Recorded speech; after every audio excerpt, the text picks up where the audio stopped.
where the start. Okay, so welcome to Women's Body and Power, and we are here to talk about all things related to training, nutrition. Obviously, anytime you all have questions, we appreciate your questions. We appreciate you being here. We want you to get the most knowledge possible. So last week we were talking about setting up a training program, but we wanted to take it today into a discussion about warm-ups and cool-downs. I don't know about you two ladies that are in the room or any of you all that may be watching, but I find that I tend to rush into my workout without a proper warm-up. And this is one of the things that this is one of those do as I say, not as I do. Because, you know, I do always like to encourage my clients to warm up at least 5 minutes, 5 to 10 minutes on a piece of cardio equipment if you're in the gym. Like I particularly on leg day like to walk. I mean, it just kind of, it gets, you know, your joints warmed up, it gets everything kind of lubricated, I should say. So like when you probably can tell if you go into a workout cold, and I can tell it way more so on my lower body than upper. But like even like the first set, if I don't even have hardly any weight, let's just say I'm doing my first set body weight, it's like, oh my gosh, I feel like things are creaking and crunching. And it's like, that is a really good indicator that you need a warm up, right? Yeah, I agree. So I'm the opposite, and I think it's just a personal thing for me. I used to warm up doing the cardio stuff, and then I would stay there. So my issue was I'd get on one of those pieces of equipment, and then it got easy to just stay there, right? Because then I'm like, I don't need to do that. Like, I'm just going to walk for another 20 minutes. I'm just going to start running. I'll just do some intervals, like something like that, and like call it a day and then out. Like that was my thing.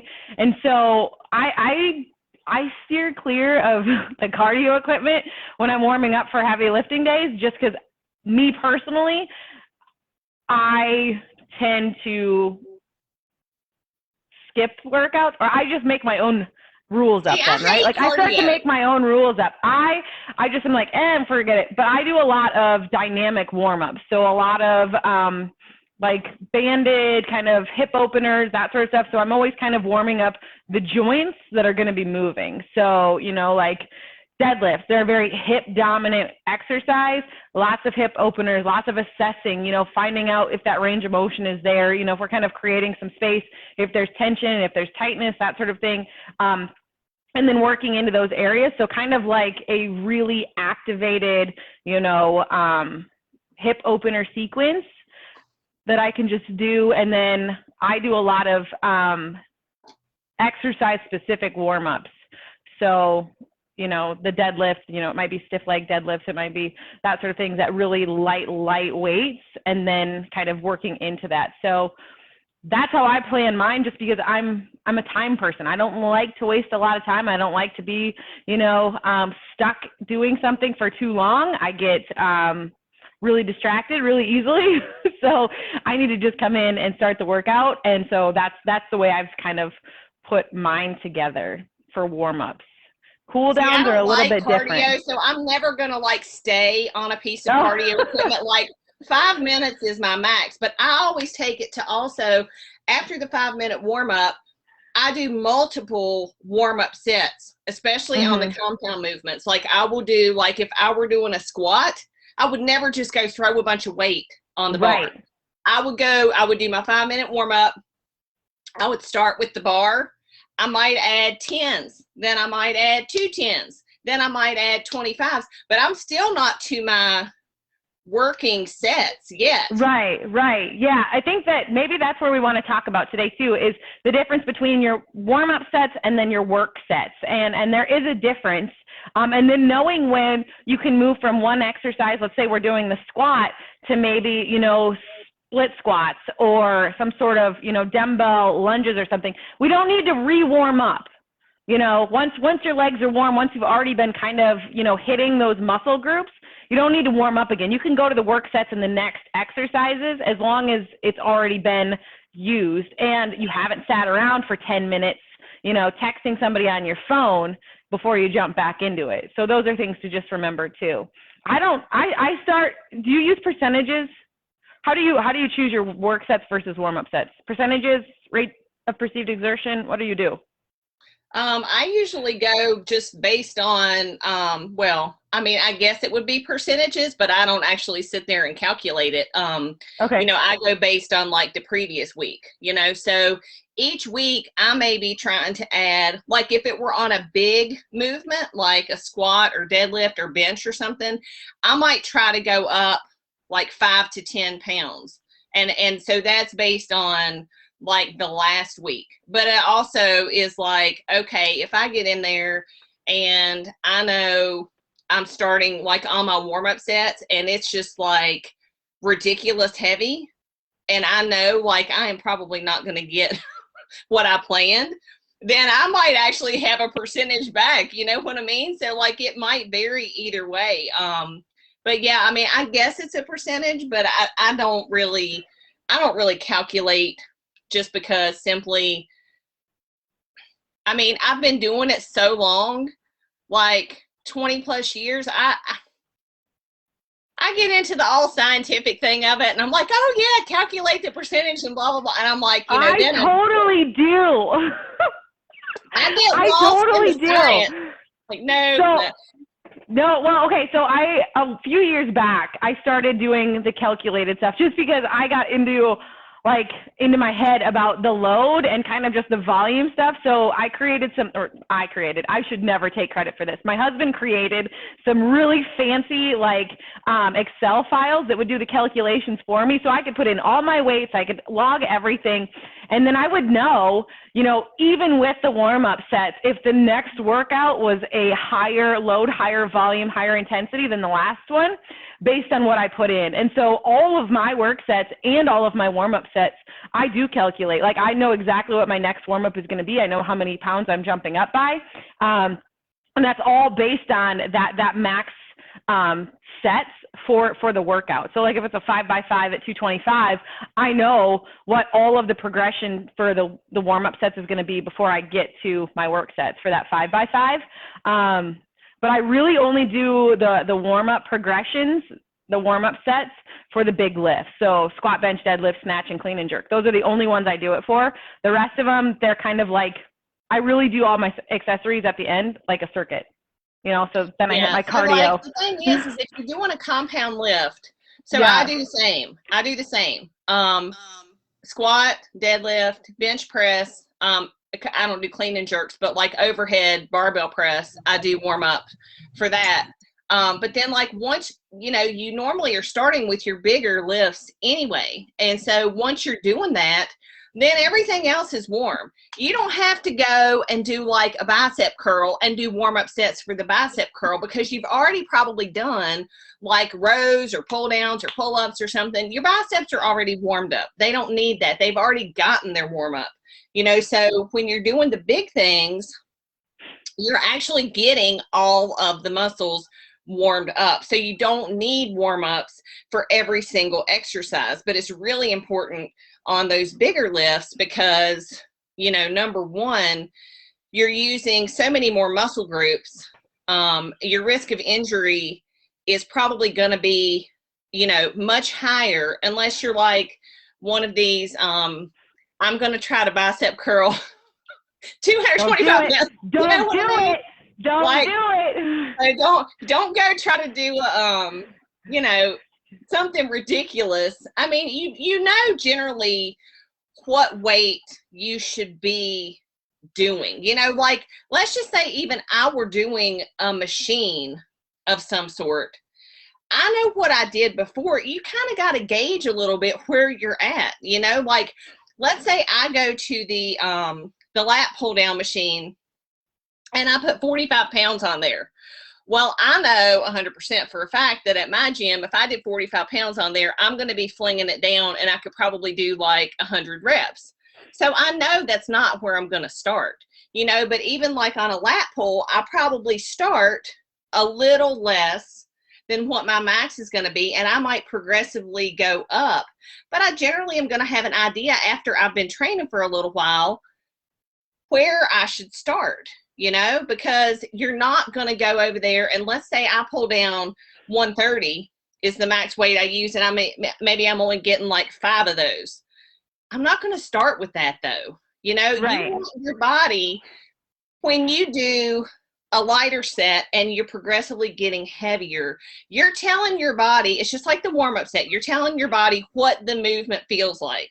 You're engaging those muscles, you know, so it's like your body knows, okay, yeah, it's going to get heavier, but you're not just first set out of the gate trying to go as heavy as you can. Right. So a good rule of thumb I always tell people is if you're working in, so rate of perceived exertion, it's super great to start implementing. If you don't know 1 rep max numbers for yourself, if you don't know a 3 rep max number for yourself and you're not calculating percentages, use rate of perceived exertion. Use it, document it, start to track it, start to find out what workouts are harder for you, what exercises are harder for you, and I mean, workouts as a whole, because if you're adding in, you know, squats, bench, and deadlift in the same day, and that's extremely intense, but your squat workout is super easy when you've only got squat and a few exercises, you know, paired with it, you need to know what's harder for your body. Some people really, really love the squat, bench, and deadlift and then throw all of their accessories on like the next day, and that's totally fine. You know, you're hitting everything, kind of look at it as like a whole system as a whole. So maybe squat, bench, deadlift, or, you know, upper body, lower body, push, pull, whatever it might be as a whole versus, you know, just one day. And that's the only thing that counts, because you can use the entire week, you can use the entire cycle, whether it's a 4-day or, you know, an 8-day, to get all your training, and you just want to know what that is. But the rate of perceived exertion, I always say, you know, 4 to 5 is warm-ups, right? That's just warm-ups. Once you're into that 60, so 6 to 7 range, that's kind of like the low end. If you're training in 6 to 7s, but you're hitting, you know, higher reps, you're going to be in kind of that hypertrophy training, which means we're adding muscle mass to the body. You know, then we're getting into 8s and 9s. We should have lower reps because our load is higher in that range. Or 8 and 9 might mean, you know, 12 reps really sucked at that weight, and it was definitely like a 9. I use rate of perceived exertion a lot because it's easy for me and my clients to know, like, I had 1 rep left, I had 2 reps left, I probably could have gotten 3. And so we can really gauge where they are. That's really close to the percentages. It kind of translates over to the percentages pretty significantly if you're honest. So are you talking about rates in reserve? Because you said RPE, but then you said how many left you have, but that's reps in reserve, right? Reps in reserve. So it's kind of, so I give my clients a scale, and it is kind of like reps in reserve, rate of perceived exertion, because it's easy for them in their head to go, I think I probably had 1 more left. Okay, that would probably be a 9, right? Because a lot of times when we're going from different exercises, you know, if you hate bench but you love deadlift, you're never going to rate your deadlift as hard as you would rate your bench, even though, you know, the bench might have been at an 8. But, you know, so we do reps in reserve as a rate of perceived exertion as well. But kind of with that tier of how many, you know, you might have gotten 2 more, you know, 1, maybe 2 more, but 2 more would have been max, that sort of thing. Yeah. So you feel if you have an 8 of an RPE, that would equate to 2 reps in reserve? Yes, maybe 3. So if you have 3, then would that be a 7 on the RPE? Okay, I got you. Yeah.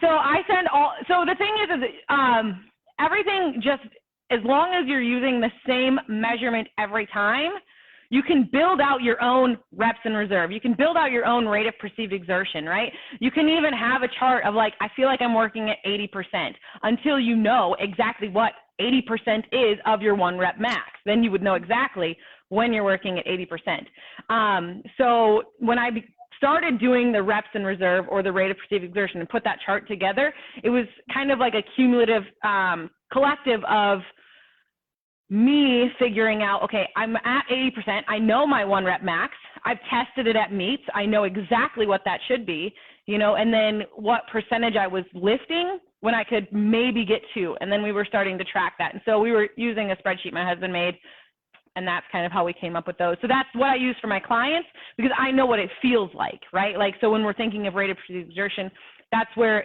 that was the feeling that kind of came along with that.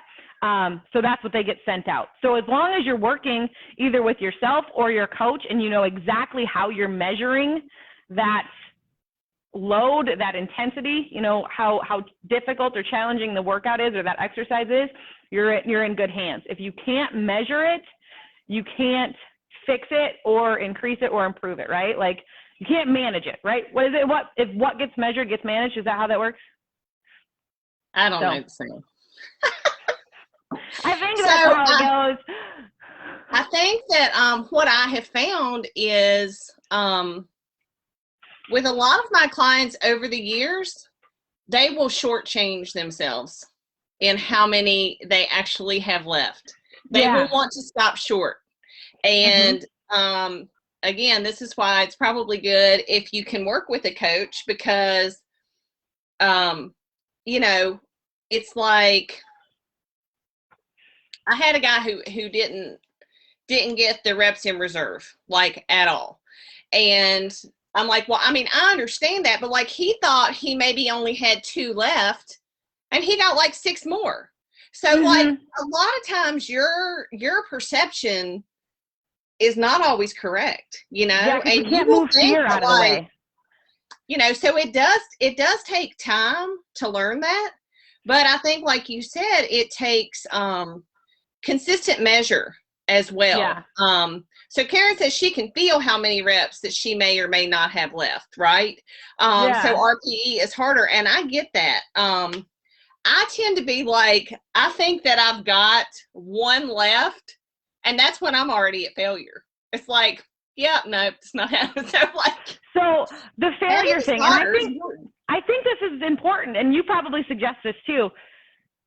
If you can find a place or people to spot you and fail safely, go figure it out. You don't have to have something where you can get your 1 rep max. Go test your 5 rep max, right? And find that weight that you can get 4, maybe not 5. Then you would know your 4 rep max. You can still put that into an online calculator and get a pretty accurate idea of what your 1 rep max is, so you can jump right to percentages, which are so much easier because we take the guessing out of it a little bit. So I always tell people, if you can fail safely somewhere, go do it.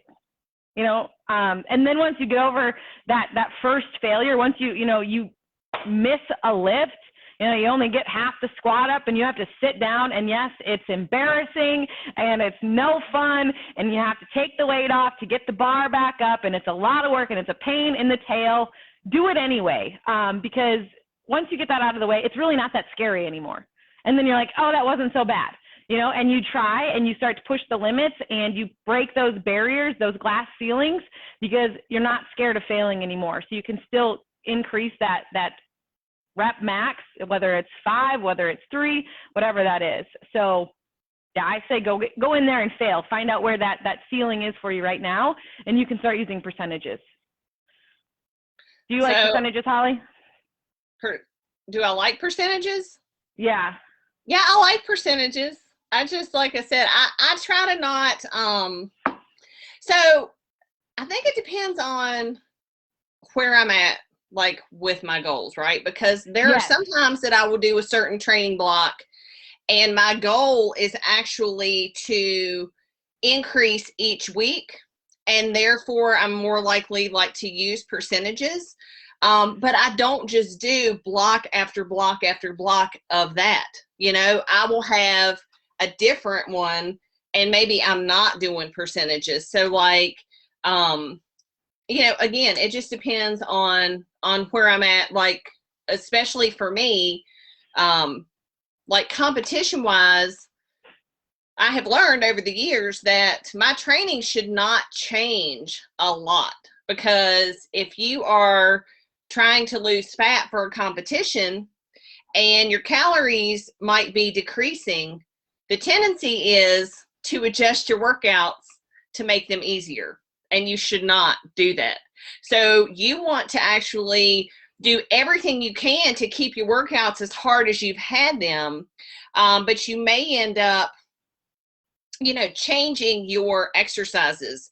For example, if I'm like 4 weeks out from a competition, like this is a physique competition, it's totally different for yours. But like if I'm 4 weeks out, I'm tired, and my body fat is really low and my risk of injury is increased. So I am not going to be trying to max squat 4 weeks out from a competition. I would be like probably just doing leg press. And you don't want that loading, right? Like you don't want that water retention, everything that comes with muscle recovery, right? Right. You want to go as heavy as you can go. Even in physique competition, you want to keep it as hard as you can, because that's going to allow you to maintain the most lean muscle. Like I think a lot of people get into a thought process of, well, if I do more, I've heard this too. If you do more reps, it's for toning. If you do, less reps, it's for bulking, right? But like, honestly, everybody, 100% right now, I'm telling you, you want to bulk. Like, bulking is building lean muscle. That's what gives you shape. That's what gives you the look that you want, is by progressively increasing your resistance used, not just upping your reps. Like at that point, you're going to actually start, like if you're in a caloric deficit, you're going to start losing your muscle. And so that's why it's so important to keep using the heavy weights, throughout, because that's what gives you your shape and the look that you want. It's not, a lot of competitors even get into that. Oh, well, it was peak week, so I was doing like 15 to 20 reps of everything. And every rep scheme like has a place. So don't get me wrong. I mean, there are some times that I will just do something, ridiculous and be like, okay, I'm doing 100 reps of this, but I'm still doing heavy weight. And it's like, I rest, I go again, I rest, I go again. So like, to like challenge the muscle, different rep ranges have a purpose, but you don't want to lower your weight in the thought that higher reps equals, a toned look.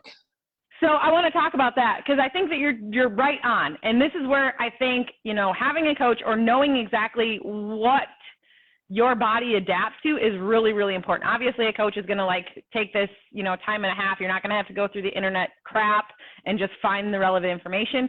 But every rep scheme has a purpose. It has a purpose, right? But you have to figure out which ones work for you for your goals.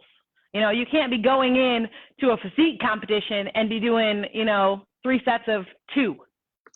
You're not going to do it. You're not going to be, peaking for strength, right? For max power output. You're going to be peaking for max muscle retention, right? Like, so, where was I going? I lost my train of thought. I'm sorry, I had a message pop up. But I think that's really important, right? Like you want to know exactly what you're working for. And, this is a really good example. Coach Holly and I are like completely opposite ends of the spectrum. I know I'm going to get her over to powerlifting one day, just not yet.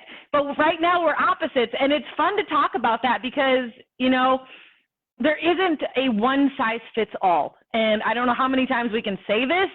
We're probably going to talk about it until we're blue in the face every time. There's not a one size fits all. There is a size that fits you, right? And what works for your body mechanics, the way that your hormones are working on any given day to create that anabolic or catabolic state or whatever that might be. It's about identifying how your body adapts to the stress that's being put on it and how that works together based on where you want to go. If you're going in Coach Holly's direction and you're doing the, peaking for a competition and looking, badass on stage, you've got to go a different direction than me, who's, just going for one rep, one pull, and I really don't care where anything is falling on my body. I'm eating a ton, and, there isn't a manipulation so much of body composition. It's really just a manipulation of peaking for strength. So you've got to know where you're going or you will not know how to get there. Maybe that's what we want to say. Yeah. Know where you're going. Know where you started from too. Baselines are important. Yeah. And so like, if you haven't been training a long time, just remember that, you know, warm-ups are super important. Don't cut them. Don't cut the warm-ups out to cut your workout time down, you know, because they're really serving a purpose. And the biggest purpose of the warm-up is to like get your body prepared and to like avoid injury. So don't skip those thinking I could cut 10, 15 minutes off of my workout if I don't do a warm-up, right? Mm-hmm. And then let's flip that to the backside of the workout. People like leave off the cool down, stretching, and everything at the end. And, you know, that is also important. I have someone in my household that never, ever, ever stretches. No, don't throw him under the bus. Don't do it, Holly. No. Don't do it. This is, okay, well, I have to tell my child to stretch. I'm going to call him. I'm going to call him and be like, hey, Holly threw you under the bus again. He knows. I would, because like when he like talks about, okay, he will lay there and literally, okay, leg day. This is the measure of a good workout, is if he can flex his legs really hard and make them cramp. And I said, how does that indicate that it was a good workout for you? And then he's like so sore, like the next day. So then, of course, you know, soreness, we talked about this before, but then I say, okay, look, if you are that sore, okay, yes, you should have some muscle soreness. Sometimes you're going to have more than others. But like sometimes people feel that that soreness is an indicator of a good workout. And sometimes that soreness is from other things. And we've talked about that before, but I think that the cool down for me, I don't really like cool down like time wise, but for me, like my cool down is stretching. And so I will at least at the end of my workout have a few minutes.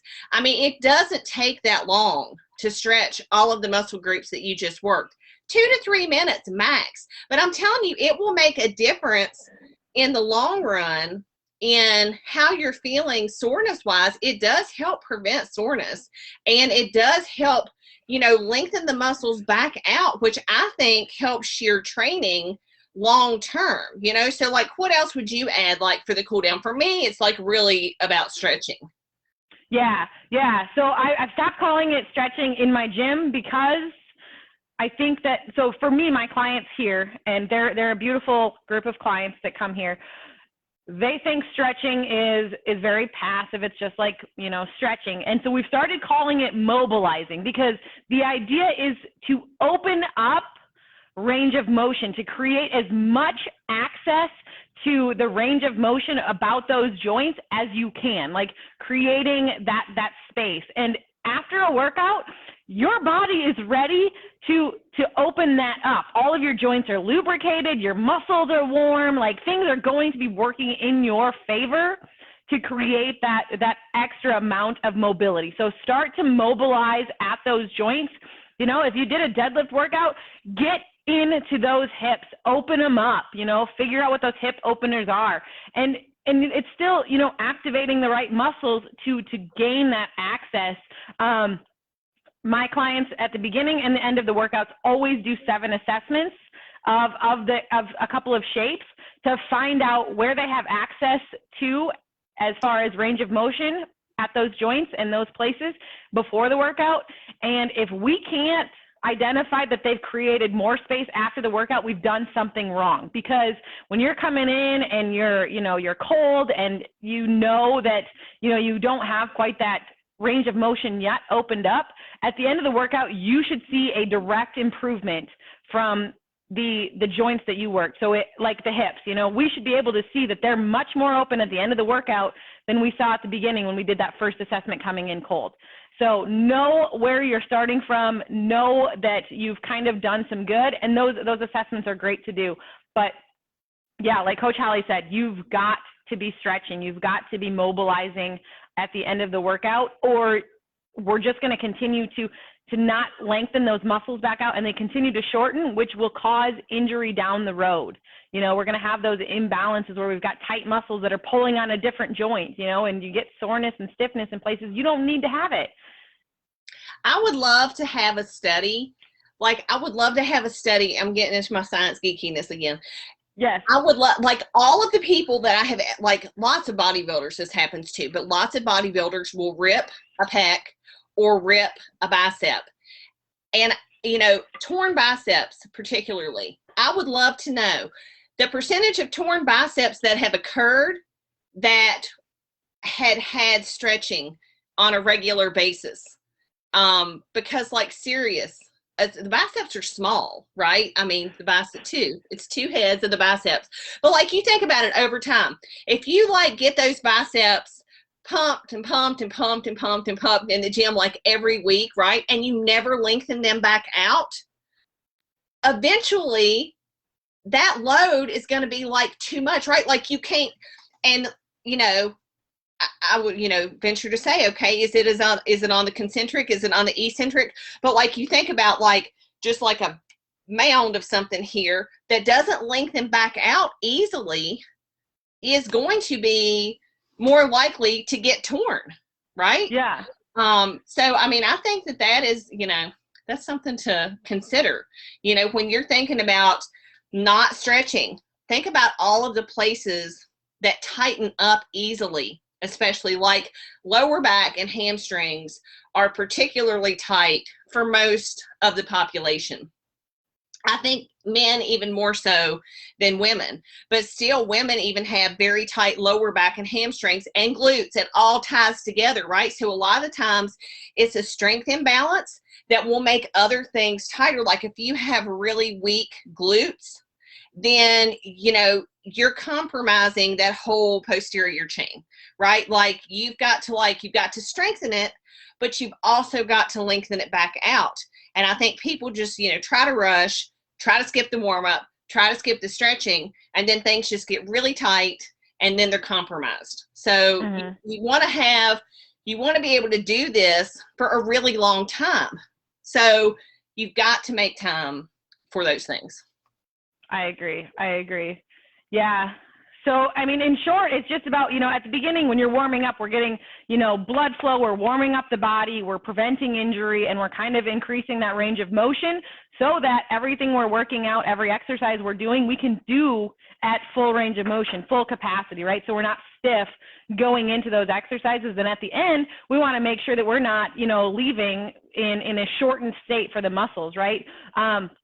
I saw something one time. I saw a cross section of muscles that had been, you know, like, I think it was a man's bicep actually, a cross section of it after he'd been working out for many, many years. And there's scar tissue, you know, when you're ripping muscle fibers, there's scar tissue that happens within that muscle tissue, right? Like the muscle doesn't just create brand new fancy muscle. There's scar tissue that happens, and that's where that bound up sort of happens. So you want to make sure that you're lengthening and creating that, you know, suppleness to it, maybe, you know, that smoothness to it as much as possible while the muscles are healing, while that tissue is healing. Just like if you think about a pregnant woman as she's like, you know, kind of stretching out that skin as it's stretching, they tell you, right, like to lubricate it, to keep it really nice and soft so that scar tissue that's happening during the stretch marks, you know, can kind of not interfere too much or not get too, you know, big and large. And so we want to just keep that stuff lubricated is the idea. So does anybody have questions before we go? Yeah. I can't see people, so you'll have to tell me if there's questions. Well, there have been some comments, but no real questions. Just Mindy was in here and she was asking about heavy reps in a caloric deficit and talking about stretching, and a lot of places gyms use foam rollers more so. Like foam rollers are like a big thing. Oh, we should do an equipment one. Yeah. So, and I told her, you know, for me, if I do foam rolling at the end of every workout, it becomes like too much. So I definitely like stretching, but I do the foam rolling just on a periodic basis. I don't do it like after every single workout. I'll probably do it more like a couple of times a week, as I, you know, feel like I need to. I don't know. I think sometimes too much of something can be not a good thing. So you kind of got to balance and know what works really good for your body. But again, if you are here, if you are listening on whatever platform you may be listening, feel free to drop us questions in the Women's Body and Power group on Facebook, in the YouTube channel. We love questions because we just make up our topics otherwise. We want to answer what you all want answered. Okay, so yes, yeah. So drop the questions, ask us questions either in Women's Body and Power here on Facebook, on Holly's YouTube channel, in the podcast comments as well as they come out. And then don't forget to, if you want to be signing up for Coach Holly's 6 weeks program that's out, make sure that you're getting in that because the beta program is launching when? It's already launched. It's already launched. Never mind. You missed it. 16 weeks. 16 weeks. Yes. See, this is why I need a thing here with all of your information. 16 weeks and you missed it. If you missed it, make sure you get on her waiting list. So send her a message and get in there, right? Are you having a waiting list? We have launched, but I actually want, I'm going to keep people in the beta testing group until I have those spots filled. So even if you didn't get in now, you can still come in because I want the feedback from those initial beta participants. So, you can still contact me. You can go to my website. It's fitwithholly.com, and you can see the dream dress transformation information there, where it will give you an application and tell you like a description and all that stuff. Oh, that's super exciting. So technically, this is a really good opportunity for people that, one, love to have their opinion heard, give feedback, and also get a chance to maybe, ask for exactly what they need in that dream dress transformation, right? Because this is going to transform how the next session of dream dress transformation rolls out and exactly what the program is going to include long term. So if you like having an opinion, I suggest you reach out to Coach Holly. I appreciate it. Yeah. All right, ladies, until next time, I will not be here next Wednesday, so I will see you in a few weeks. Coach Holly will be here live all by herself, so make sure you come with questions and get them answered. Yeah, give me your questions beforehand so I know what they are, and I can prepare myself. Perfect. Okay, bye, perfect. ladies. Bye, ladies. Have a good day.